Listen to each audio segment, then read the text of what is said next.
George Russell grabs pole for the first race of the 2026 season. I'm Tim Hauraney. This is Nailing the Apex. Let's dive right into our post-qualifying show here. And we'll start off with George Russell starting on pole position.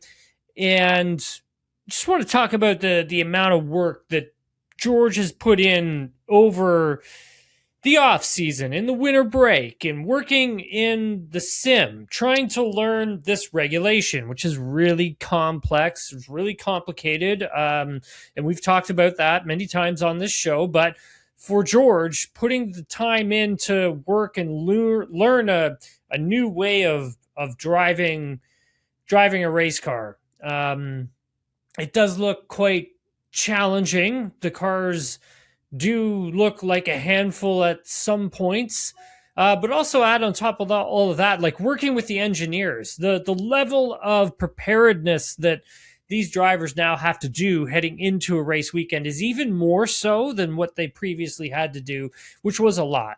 So now you're having to work more with your engineer, have a deeper relationship, and spend longer hours at the track, later nights, and just trying to soak up as much information as you can. And I think for George, having the amount of experience in Formula One that he does has really helped him, and match that with the talent too, because George is clearly extremely talented. He's won a championship in pretty much everything he's raced in.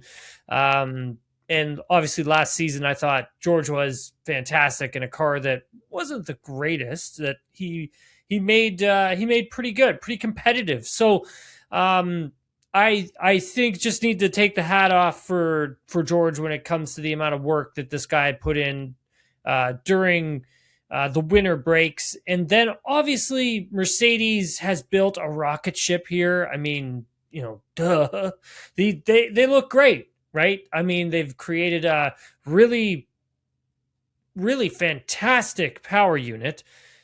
The software systems that they have on their cars, it seems, the machine learning on it seems extremely impressive.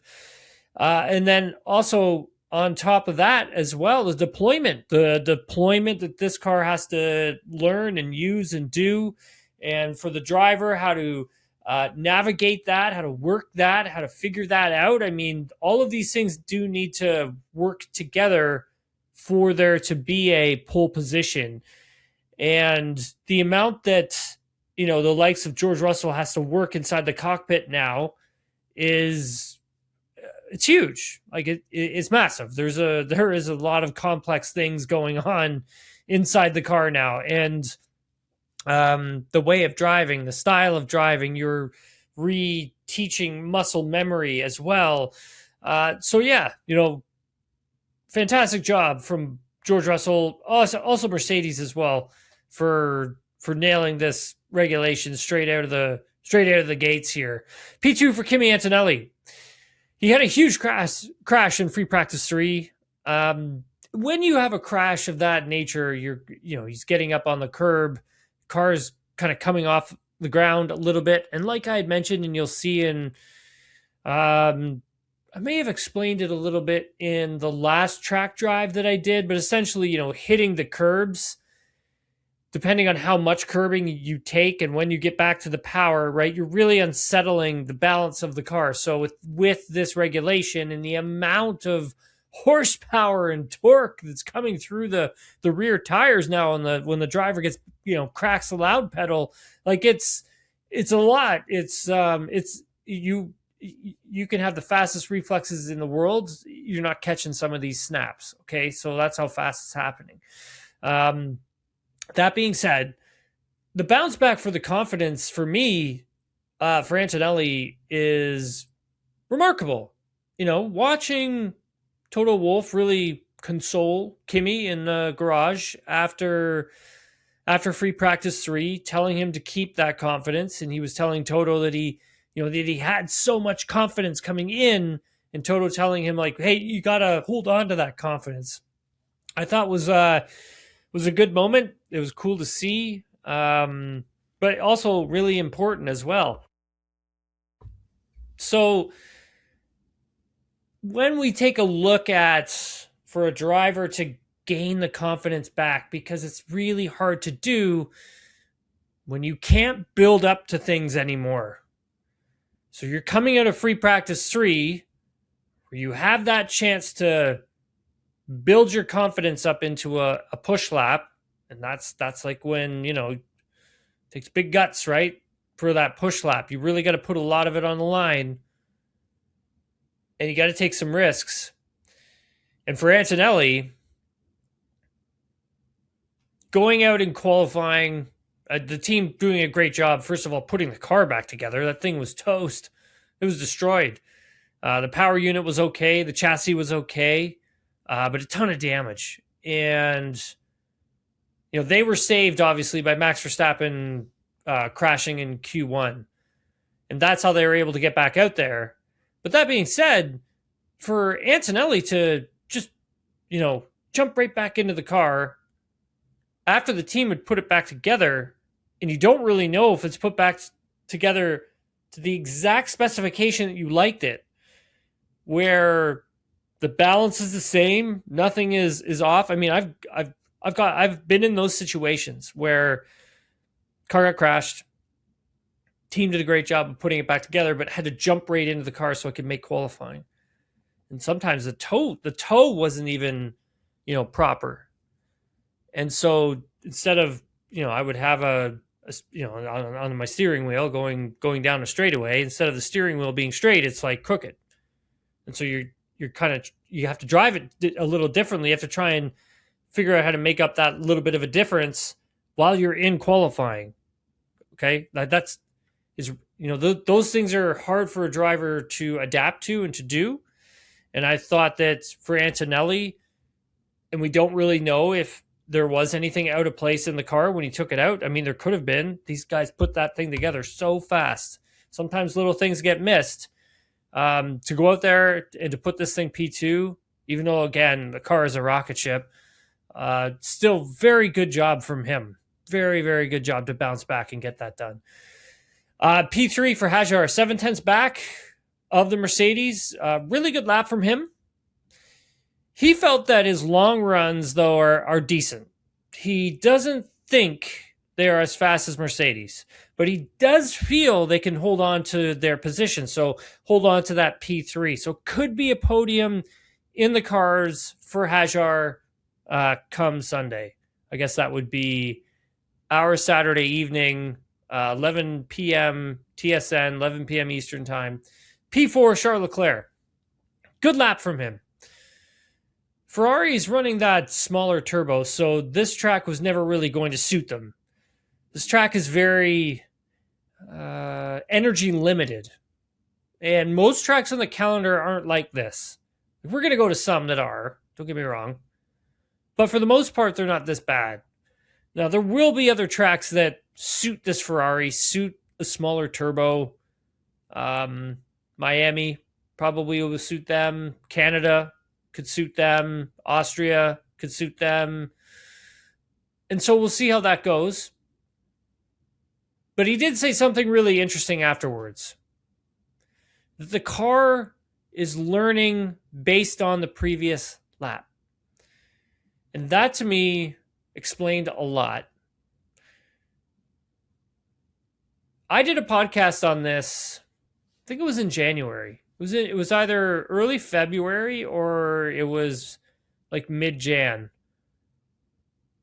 And I talked a lot about AI, software. And a lot of these cars have that. A lot of software updates that George Russell was talking about going through. And for Leclerc, he said at the end of this one that the car is learning based on previous laps. So since the car learned from a clean base of running in Q1, the car couldn't really learn for Q2 because the team had issues with the car during Q2. They had issues with Hamilton's car as well in Q2. And then the red flags in Q3. So the car again was basing the performance, the deployment off of what it had learned from Q1. Now the driver's not in charge of the deployment. Don't forget about that, right? They're in charge of some parts of that deployment, like the boost mode, overtake. So you're sort of overriding the programming to allow for more energy deployment, but that's for the race, right? Like they're in different settings for quali. But since the software is learning from a clean run in Q1, it's basing everything off of Q1. So now, since you get track evolution, it won't really factor that in, and that deployment will match that of what happened in Q1. So he felt that it definitely costed them P3. He did say, though, that it did not, however, cost him P1. He was basically it said, like, look, following FP2, he thought the Mercedes, when they cranked the engine up, they probably have a 5/10 worth of a lead, and I agree with him. I thought the same. I thought Mercedes probably had about a 5/10 gap to everybody, and he said not 8/10. He's like, they're just in another league now, and their long runs, he said, for Mercedes are ridiculously fast. So it could be a real walkaway for George and Kimi on Sunday, but they still got to do the race. Let's see what happens on that front. Oscar Piastri, he was surprised just how far Mercedes were out in front. I mean, everybody was. He felt that third place may have been a possibility. Trying to change a lot of things from lap to lap with the car, and he was having more power, then less power, then more power, and trying to find the sweet spot for that harvest and deployment was a bit of an issue. McLaren is still learning this Mercedes power unit as well, right? You have to remember, Mercedes has been building it, so they know it inside and out. Now McLaren needs to learn it. And this is going to take some time. Norris was pretty frustrated at the end of this one too. P6 for him. He said his laps were pretty inconsistent. Been on the back foot all weekend long. They've had a lot of issues on his car. And that puts you on the back foot with these regulations. You can't have a bad Friday anymore, and then try to make up for that on the Saturday. Like, the driver can't make that difference anymore. It was just kind of sad when I say that out loud, but the driver will be able to make the difference in certain aspects. But the most important thing, and I've said this and I've stressed it, is that the cars need to be out on track being driven by the drivers, so they can get the data, the car can learn, the driver can learn, and those two things need to come together. And the engineering aspect of it as well. You need to add that in, and so the driver needs to put that in as well. And so for Lando, just a lack of running meant he was learning the car very late in the session, and that is putting you on the back foot. So you're having to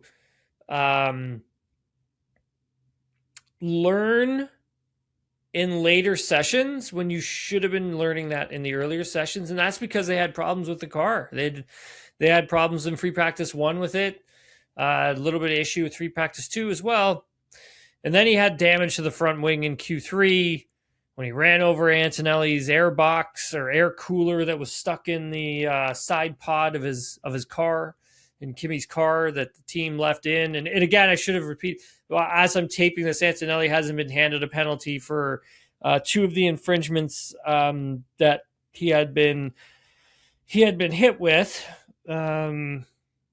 But if they come down, I'll call them out on the show as we're taping it. P7 for Lewis.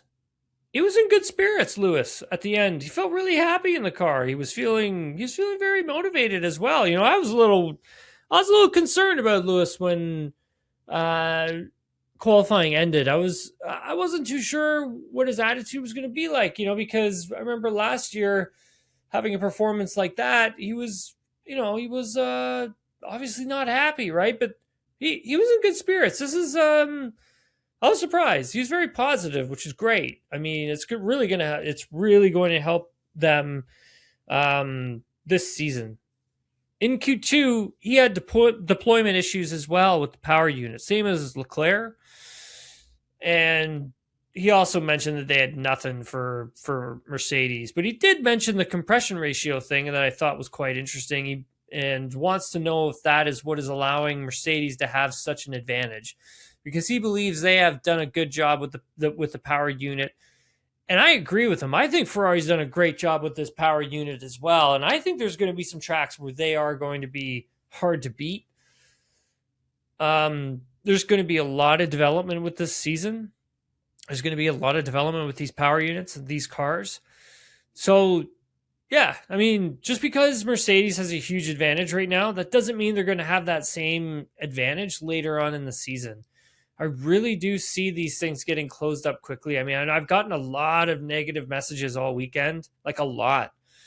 And look, I get it with the concerns. Like, I mean, we're coming out of a regulation in a season where it was one of the closest we've ever seen.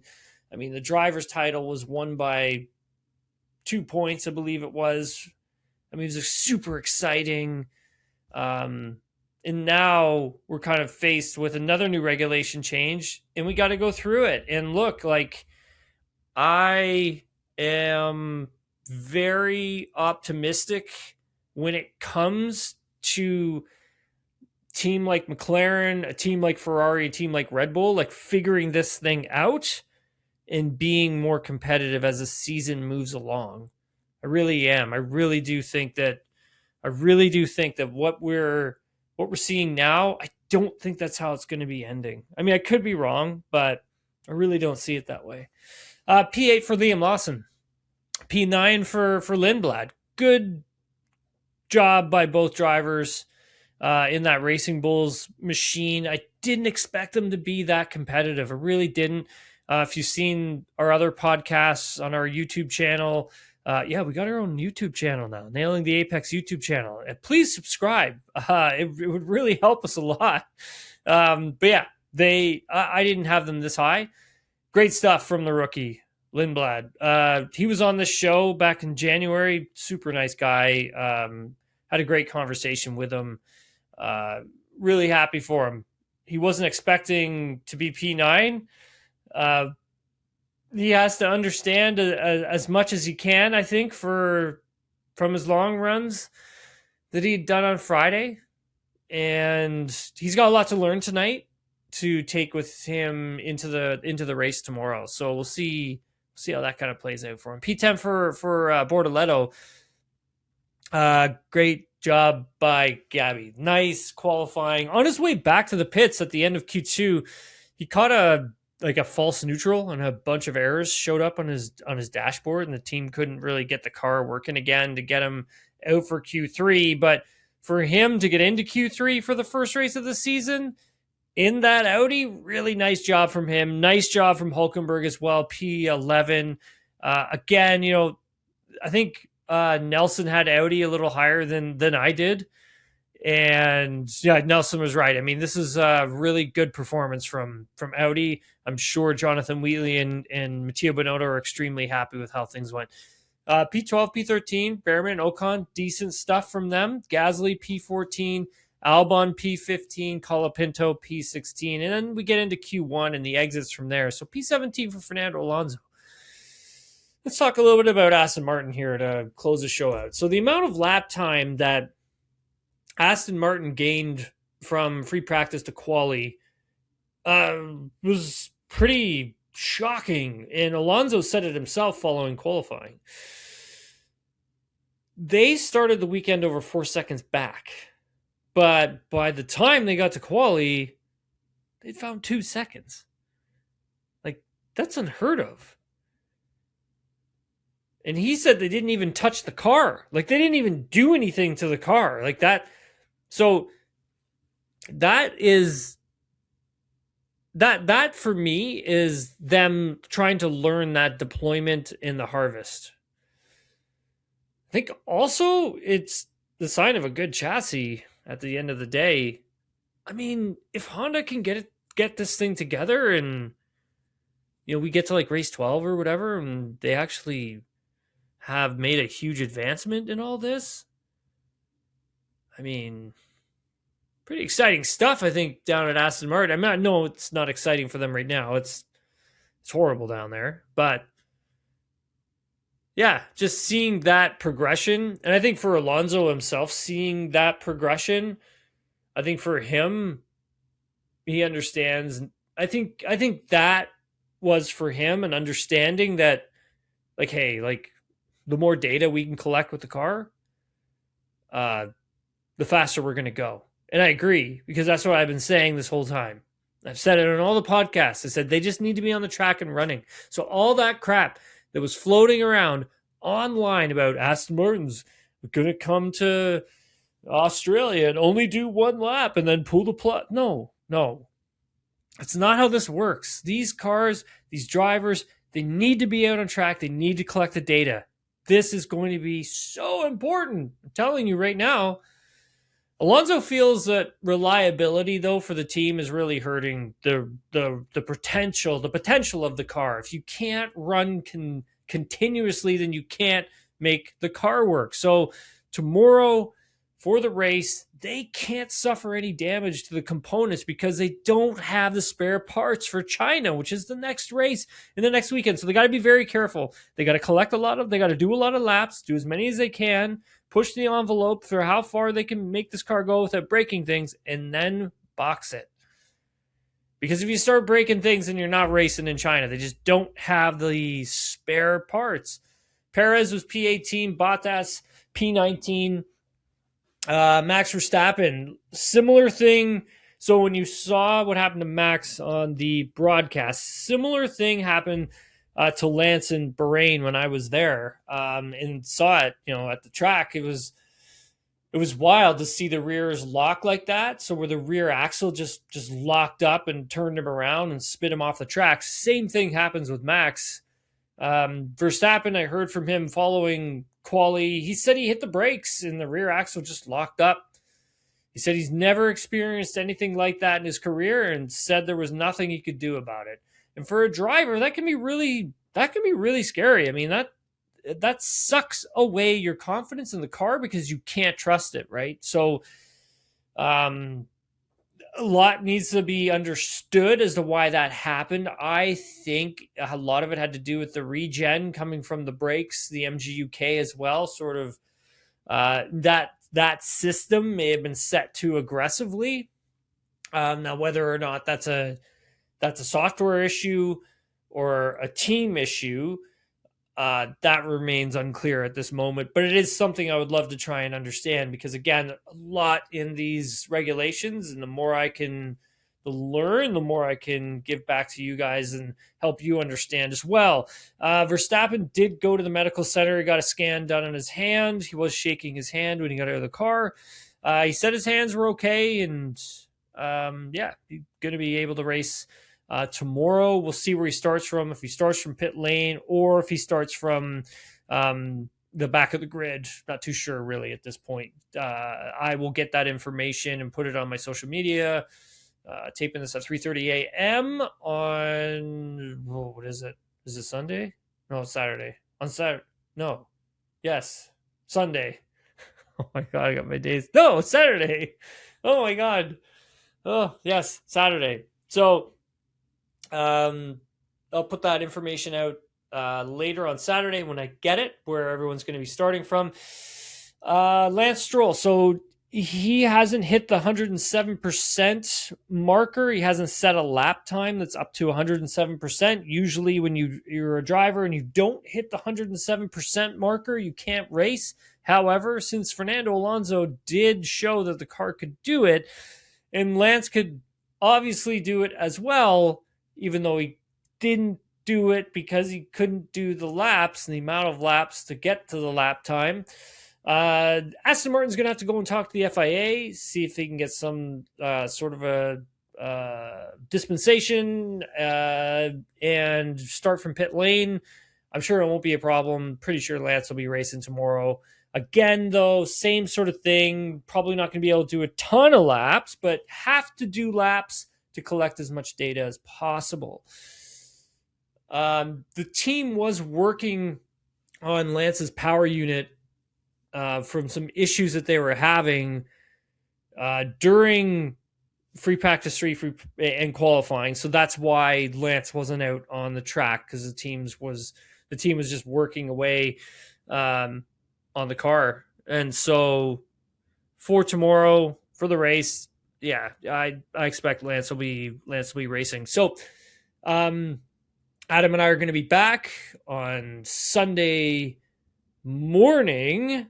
Hopefully you will have the post Australian Grand Prix podcast from us on Sunday afternoon, early evening. Yeah, really excited to see this race. I'm excited for the start. It's going to be really interesting to see how this shakes out, how the start goes. I mean, who knows? I mean, you could see Lewis Hamilton come from P7 to P1 into the first corner. I mean, it could be something like that does happen. Mercedes, though, do look good, so I do expect them to romp away with it. But however, who knows? We'll see how many cars even finish this race, because I don't think there's going to be a lot of cars finishing this one. It's going to be an exciting one. It's going to be some chaos. Hope you enjoy it. We'll talk to you all when it's over.